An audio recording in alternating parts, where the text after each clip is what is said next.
আপনারা বারংবার হাদিস শুনেছেন বিভিন্ন ওয়াজ মাহফিলে, যে যে ছাত্রটি হাফেজ হবে আল্লাহকে রাজি খুশি করার জন্য, দুনিয়া পাওয়ার জন্য, সেই ছাত্রের পিতামাতাকে আল্লাহ তাআলা হাসরের ময়দানে পাগড়ি প্রদান করাবেন, পাগড়ি দেবেন। সেই পাগড়ি পরিধান করে তার পাগড়ির উজ্জ্বলতা হাদিসে বলা হয়েছে তার উজ্জ্বলতা সূর্যের উজ্জ্বলতার থেকে অধিক, অনেক অনেক বেশি। তাহলে যে ওই কোরআনে পাকের ধারক, যে কোরআনে পাকের ধারক পাবো, যে ছাত্রটি হাফেজ হয়েছে তার মর্যাদা কি হবে? আল্লাহ তাআলা তাকে কি ফজিলত দেবেন? এই সমস্ত ফজিলত তখন পাওয়া যাবে যখন কোরআনে পাককে ওই পদ্ধতিতে পড়ব, যে পদ্ধতিতে নবী আকরাম সাল্লাল্লাহু আলাইহি ওয়াসাল্লামের উপরে অবতীর্ণ হয়েছে, যে পদ্ধতিতে নবীজি সাল্লাল্লাহু আলাইহি ওয়াসাল্লামের সংস্পর্শ থেকে সাহাবায়ে কেরাম রিজওয়ানুল্লাহি আলাইহিম আজমাইন শিখেছে। আল্লাহ তাআলা কোরআনে পাককে আরবি ভাষায় অবতীর্ণ করেছেন, আমরা সকলেই জানি। আরবদের মধ্যে অবতীর্ণ করেছেন, তাও জানি। তারপরেও এই কোরআনে পাকের তেলাওয়াতের মশক কেন করা হবে? নবী আলাইহিস সালাতু ওয়াস সালামের বিআসাত আমাদের মধ্যে পাঠানোর অন্যতম মাকসাদ, তার মধ্যে প্রথম মাকসাদ বলা হয়েছে ইয়াতলু আলাইহিম আয়াতি। তিনি উম্মতদের কাছে আল্লাহ তাআলার কোরআনে পাকের আয়াতকে পড়ে শোনাবেন এবং তার অনুকরণ করে উম্মতরা পড়বে। তিলাওয়াত একজনা পড়বে, তার অনুকরণ করে আরেকজনা পড়বে। আরবি ভাষা আরবদের মধ্যে, আমরা না হয় বাঙালি অনারব, আমাদের জন্য প্র্যাকটিসের প্রয়োজন। তো সাহাবায়ে কেরাম রিজওয়ানুল্লাহি আলাইহিম আজমাইন প্র্যাকটিস করেছেন। নবী আকরাম সাল্লাল্লাহু তাআলা আলাইহি ওয়াসাল্লামকে হযরত জিবরিল আমিন আলাইহিস সালাতু ওয়াস সালাম তিলাওয়াত করে শুনিয়েছেন এবং নবীজি সাল্লাল্লাহু আলাইহি ওয়াসাল্লামকে তাড়াহুড়ো করতে নিষেধ করা হয়েছে, সেটা ভুলে না যায় সেই জন্য। লা তুহাররিক বিহি লিসানাক লিতা'জালা বিহি মা আনজালনা আলাইকাল কুরআনা লিতাশকা। তো এই কোরআনে পাক তেলাওয়াত শেখার জিনিস তাদের জন্য যারা আরবি ভাষায় পণ্ডিত, যাদের নিজস্ব মাতৃভাষা, তাদেরকেও বলা হচ্ছে যে তারা যেন তেলাওয়াত শেখে তাদের ভাষা। কিন্তু পৃথিবীতে যদি কোনো সূক্ষ্ম থেকে সূক্ষ্মতম ভাষা থাকে সেটা হলো আরবি। এর মধ্যে এত সূক্ষ্মতা রয়েছে যেটা বলা অবকাশ রাখে না, এত সুন্দর এবং সূক্ষ্ম আল্লাহ পাকের কোরআনে পাক। আমাদের ভাষার মধ্যে তারতম্য হয়ে যায়, উচ্চারণের তারতম্য থাকে। মুর্শিদাবাদের ভাষা আলাদা, উত্তর চব্বিশ পরগনার ভাষা আলাদা, দক্ষিণ চব্বিশ পরগনার ভাষা আলাদা। বাংলাদেশে গেলে বরিশালের বাংলা আমরা বুঝতেই পারবো না, এমন এমন বাংলা বলে। ছোট্ট খাদ্য যদি টানটনে এদিক ওদিক হয় তাহলে আমরা সেটা হাসির পাত্র। বাস আর বাঁশ একটু চন্দ্রবিন্দুরই পার্থক্য, কিন্তু একটুখানি এদিক ওদিক হয়ে কোথায় মানে চলে যাচ্ছে। তো কোরআনে পাকের তেলাওয়াত তেমন ভাবে করতে হবে যেমন ভাবে নবী আকরাম সাল্লাল্লাহু তাআলা আলাইহি ওয়াসাল্লাম থেকে ধারাবাহিকতার সাথে চলে আসছে। সেই তেলাওয়াতটা শেখার জিনিস। বাংলা উচ্চারণ লিখে পড়ে কোনোদিন কোরআনে পাক শেখা যাবে না। ইংলিশে যদি উচ্চারণ লেখা থাকে কোনোদিন কোরআনে পাক শেখা যাবে না।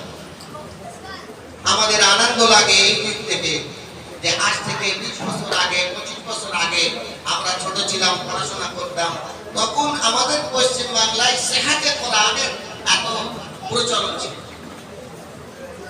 এখন নেটের মাধ্যমে, বিভিন্ন মাধ্যমে আসাতিদা কেরাম, মাদ্রাসার ইন্তেজামিয়া কর্তৃপক্ষরা এইদিকে লক্ষ্য দিয়েছেন এবং আগের তুলনায় অনেক অনেক উন্নত হয়েছে।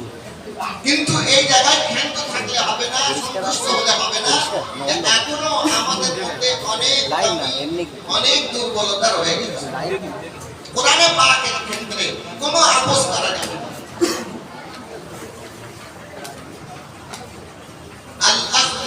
বিত-তাজবীদি হাক্কুন লাযিম ওয়া আল-আখযু বিত-তাজবীদি হাক্কুন লাযিম মান লাম ইউজাওবিদিল কুরআন ফাহুয়া আযিম।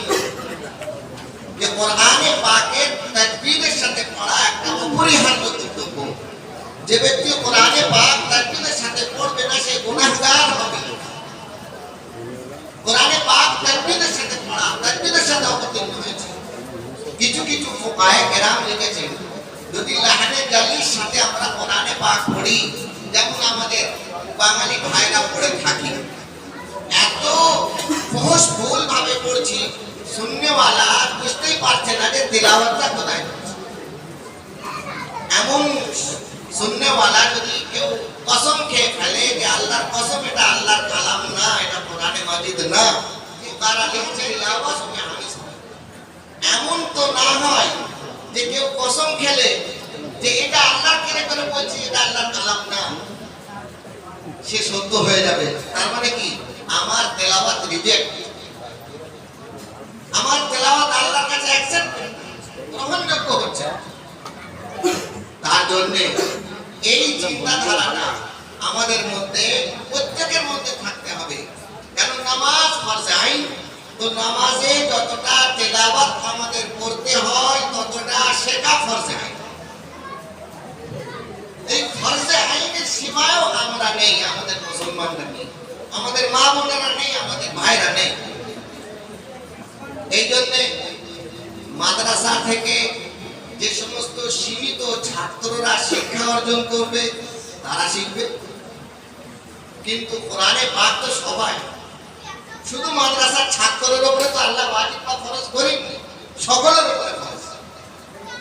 এই জন্য আমাদের দ্বিতীয় পদক্ষেপ হতে হবে মসজিদের ইমাম সাহেবরা নিজেদের মসজিদে হালকায়ে কোরআনে পাক, হালকায়ে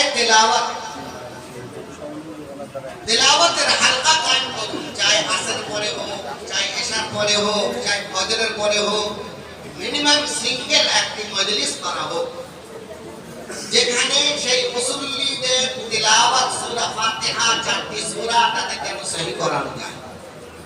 তার প্রচেষ্টা আমাদের করতে হবে, তাহলে এটা আরো নিচে পর্যন্ত নামবে। মক্তবে পরিপূর্ণ শিক্ষাটা শুদ্ধভাবে হোক তার প্রচেষ্টা করতে হবে। মক্তবে আমাদের ঘরের মেয়েরা বাচ্চারা থাকে, বাচ্চারা আসে, তারা শিখবে, সেখান থেকে ঘর আবাদ হবে। শুধু যদি আমরা মাদ্রাসার মধ্যে সীমাবদ্ধ থাকি তাহলে হবে না। যেহেতু শ্রোতাদের মধ্যে অনেক আইনমারা রয়েছেন, অনেক গ্রামবাসী রয়েছেন, অনেক মসজিদের মুতাওয়াল্লি রয়েছেন, তাদের কাছে আমাদের অনুরোধ যে তারা নিজেদের হালকায় নিজেদের মসজিদে এই সমস্ত সিস্টেমগুলো রাখুন এবং কোরআনে পাকের শুদ্ধতার সাথে তেলাওয়াত হোক, তার সুব্যবস্থা মসজিদের প্ল্যাটফর্ম থেকে হবে। কারণ আল্লাহ তাআলার কালাম এটা অন্য কোনো ধর্মগ্রন্থ না যে বিশেষ ধর্মগুরুরা ছাড়া কেউ পড়তে পারে। আমরা যে দেশে বাস করি সে দেশে বিভিন্ন ধর্মাবলম্বী মানুষ বাস করে, তাদের ধর্মের কিতাবগুলো তাদের ধর্মগুরুরাই পড়ে। আমাদের কিতাবটা ধর্মগুরুর মধ্যে সীমাবদ্ধ না, প্রত্যেক নরনারী, শাবালক, নাবালক সবাই পড়তে পারে এবং পড়ার নির্দেশ দেওয়া হয়েছে, পড়তে বলা হয়েছে, শিখতে বলা হয়েছে। তাই সেই জায়গায় আমাদের দুর্বলতা এসে যাচ্ছে। মাদ্রাসার মধ্যে দুর্বলতা, মাদ্রাসা কমিটি এবং মাদ্রাসার কর্তৃপক্ষ এবং সমস্ত মাদ্রাসার যে আমাদের বোর্ড আছে সেগুলো যে আমরা বারবার সমীক্ষা করি এবং সেই জায়গায় চেষ্টা করি জনগণকে, জনসাধারণকে, মুসলিম উম্মাহকে সঠিক জায়গায় আনার জন্য। তার আমাদের চেষ্টা করতে হবে যে সেইভাবে তারাও যেন এই ক্ষেত্রটা নিচে পর্যন্ত। আর এখন আমাদের মধ্যে আধুনিক শিক্ষায় যেমন আমরা ঢলে পড়েছি, আমাদের সন্তান সন্ততিদেরকে, বাচ্চা বাচ্চাদেরকে মিশনে, স্কুলে যেমন ভাবে ইংলিশ মিডিয়ামে ভর্তি করছে, ততটুকু ভাবে আমাদেরকে তার থেকে বেশি জোর দিতে হবে মক্তবের উপর। না হয়তো এদের বুনিয়াদ, এদের সহি আকীদা দুরুস্ত হচ্ছে না এবং সেই জায়গা থেকে আমাদের বাচ্চারা যখন সাবালক সাবালিকা হচ্ছে তখন কট কানেকশন হয়ে যাচ্ছে।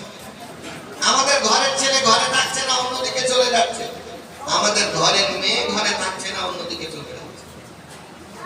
তারা ধর্ম পরিবর্তন করতেও সংকোচ বোধ করছে না।